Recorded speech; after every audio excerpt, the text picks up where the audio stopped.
Hello, and welcome to Make My Brain Hurt, the first of the series on games that push you to the mental limit. We start by going over this finished game as white winning against the easy AI. Skip ahead to see general strategy discussion. Alright, let's look at what we got here. This game has interesting sound effects, pretty simple. And let's go over what we got. In this game, whenever you see a red exclamation point, that means that someone's in trouble. And this point flashing green recognizes the checkmate and game's over. So what do we got? We got this white queen here. We'll go over where it came from in a second and what happened with the rest of the game, but let's go over what it's doing right now. Right now, it's checking the king, right here. Of course, in a normal game, that king could, as you can see, move into any of these spaces above or below to escape. There's some other interesting stuff we could do. Consider this other timeline here. Yes, multiple timelines. Crazy, right? That's why I have to get this game. I recommend you try getting it too, just to enjoy it. But as you can see, we have a king over here, and a king here, in two timelines. Right now, I'm not in a position to attack this king. This pawn's pretty close, but beyond that, I don't think a good place to take this king. However, this king is in a bad place. It's got pawns close. It's got a rook back here if that pawn dies. And this queen's all back here stuck not doing much of anything. Except for maybe taking his pawn and assaulting this queen. But this queen could just strike back. So this queen has locked this king into place. And we could continue to play except for this. Let's click on it. That's right. This queen, follow this red line, is going all the way over here to hit this king. Confused yet? I'm aiming this video toward people who have no idea what this game is, so follow along with me. Let's click on this queen. If you click these buttons, you can see which direction they're moving around. You can also click these buttons. I'm going to try this button and see what I get. Not exactly what I want. Let's try history.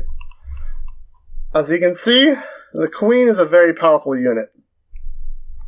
Look how many places it can move to. To start off, this is the normal queen movement. It's hard to see here. Let's move back. It can move down, meet this other queen, which is nice. We have two queens in this timeline. It can move left and right. Let's strike the king, checking it. It can move one space over like a king. And it can move like a bishop, proceeding into the rectangles. And it cannot move like a knight. But there's a special rule. It can also do this across time and against other timelines. Oops. So you can see here, you got lines drawing off from all corners like a king, but it spreads out. And I hit this king here. Pretty nice, right?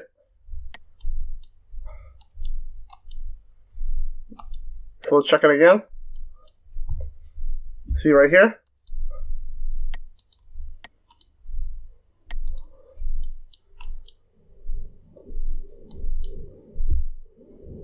So that's how this works, pretty much. Extends back into the time, moving over one square at a time until it reaches this point 3 squares away. And since it can draw a straight line and there's no pieces right there, the king is toast. That's an important concept. But you can also notice it moves straight back in time too. That's why the queen is such a powerful unit. It could go all the way back to the start of the timeline if it wasn't for this knight right here. Alright. So that's how I won this game as white. Let's go back in time and see how play progressed and go over this game. This is against the trainer AI, which makes mistakes pretty often, but still is pretty competent grasp of the timeline mechanics. I didn't use it too much here in this game, though. It only made one timeline for itself. So let's see what it started with. Let's get these files in. Pawn to e4.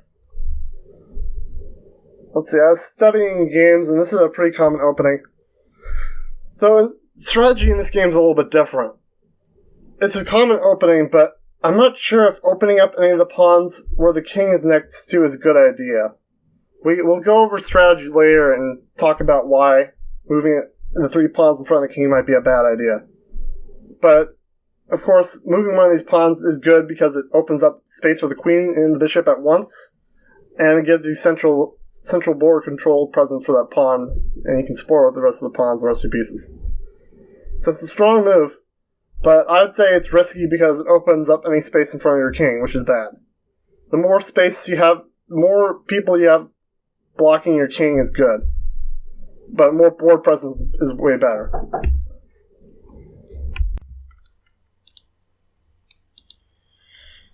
Alright, so we had pawn to e4. What's next? We can see here, this is black's turn, that there's an arrow coming in here.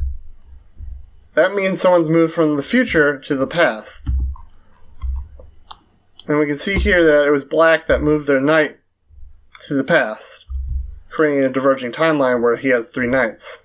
And I still having the same, I have 4 knights across my both timelines, and he has 4 knights across his 4 timelines, but he's only got 1 here and 3 here. This is a way to consolidate your power over your game. You can move pieces to where you need them to create more board presence, but you can't really increase your materials of the game logarithmically. You can only multiply it. As you can see, there was once... let's see, how do we multiply this? 8, 16, 32 pieces. Now there's 64 pieces. Right? So now I have a game where I have the pawn in the same location, but he has a knight, and on one side he has a pawn that's forward. 2 different timelines, 2 different games to think about, and that's the goal of the game. Win on any timeline. Take a king. And it took me a while to figure that out. And it takes a while to get everything into place and actually, do the deal. So, alright. Let's look what happened next. I made 2 different moves. For here, I tried to counter his knight movement, which is here and here. And here, I rushed to meet this pawn that he moved forward. Are these good moves? I'm saying I'm playing based on what I know, which is delay as much as possible, kill when you can. I'm more of a defensive player because I know how to think defensively in this game. I don't know how to think aggressively in this game. I don't know how to think far enough ahead to play aggressively. So let's look through this piece by piece. Black moves 4 here. Let's see. Black move 4 here. What do you do here? He went back in time. That progresses a turn. If you move between 2 timelines, that progresses your turn on both timelines. If you go backwards in time, that progresses your turn on one timeline and makes a new timeline, which is the other player's turn. So I meet this pawn, and I move this piece forward. He advances his new knight, and advances his leftmost pawn. I take the knight. I don't think that was a great idea. It makes my pawn move over and disrupts my pawn structure, but why would he surrender a knight like that? And I advance my, is that B rank?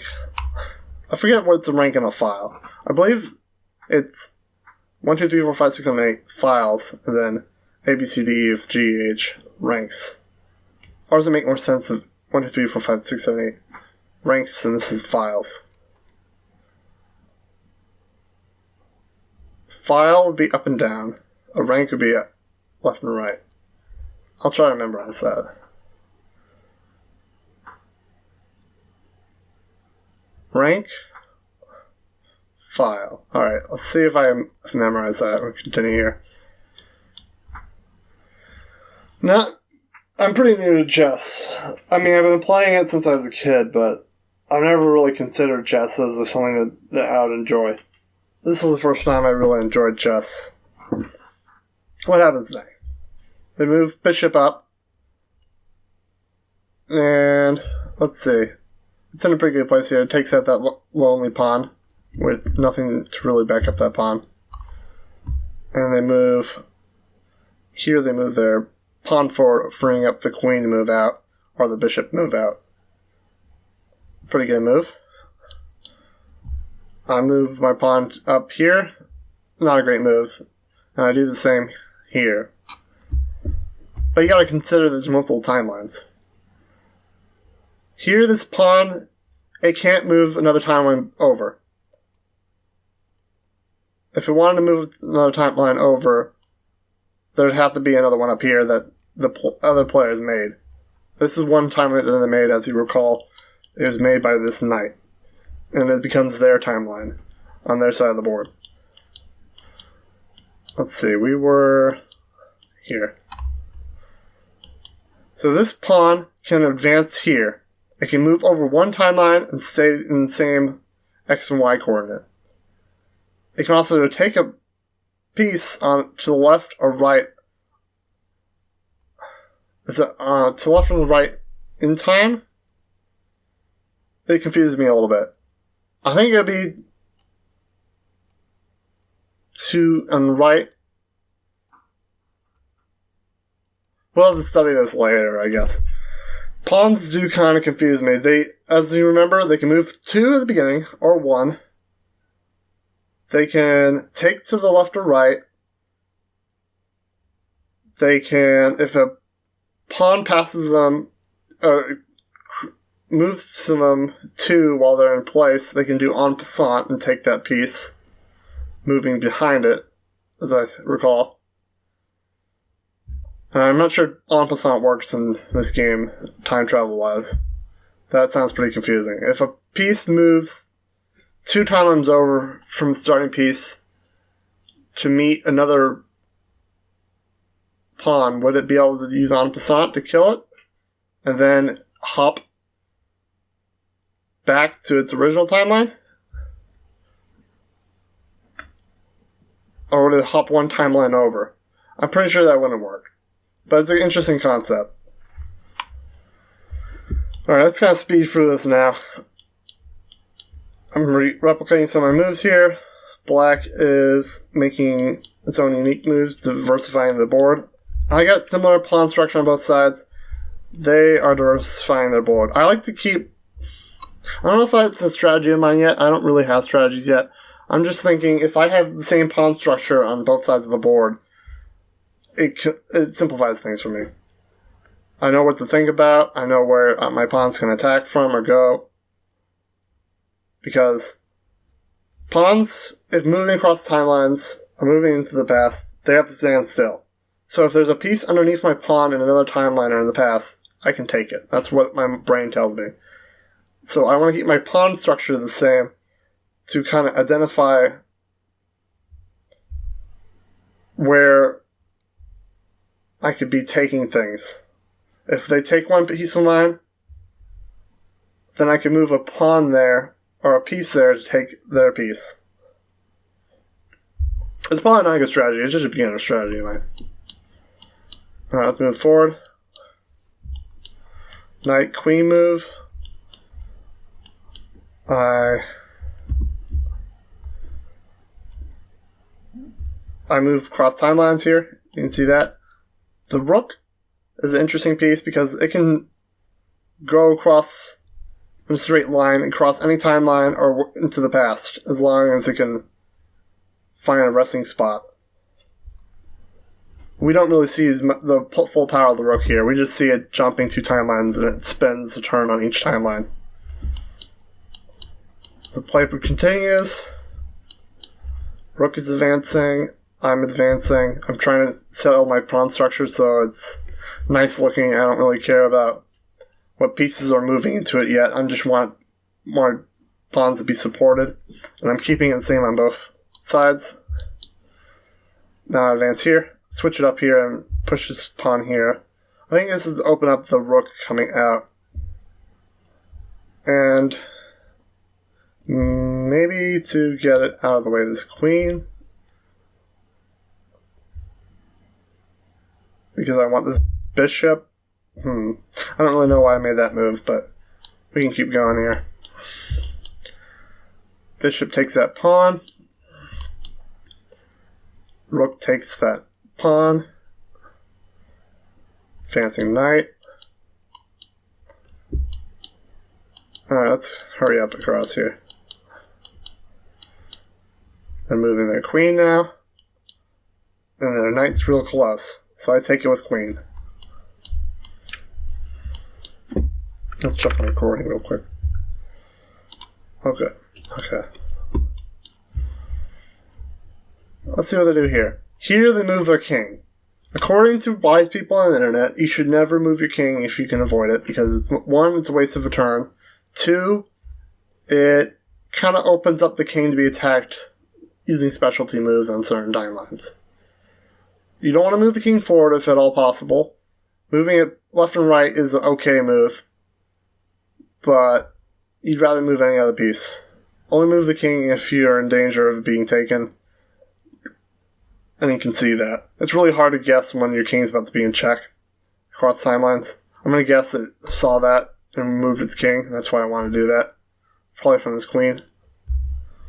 I don't see it myself, though. But let's consider, it can move, the queen can move to take this queen in the past, if it wanted to. Let's see, how did this queen get taken in the first place? It moved forward, and it was dumb, and I took it. That's pretty much how that worked. Then I could advance to the back ranks. And I only have one queen left, and I have two. Not using my queen on this timeline so much, but this queen is ready to do damage and finish the game for me. So all that's in between the king now is this knight. And there's nothing really to stop it. This is pretty much end game for me, and I think it's my win. And then we get here. Instead of taking here, the king makes the smart decision to flee forward, protecting it for a turn, but I hop timelines with my queen, and since the other king, let's see when the other king moved forward. Let's go back. I wasn't really paying attention to the other king move forward. Other king moved forward here. Not too sure why. You never want to move forward if you can avoid it.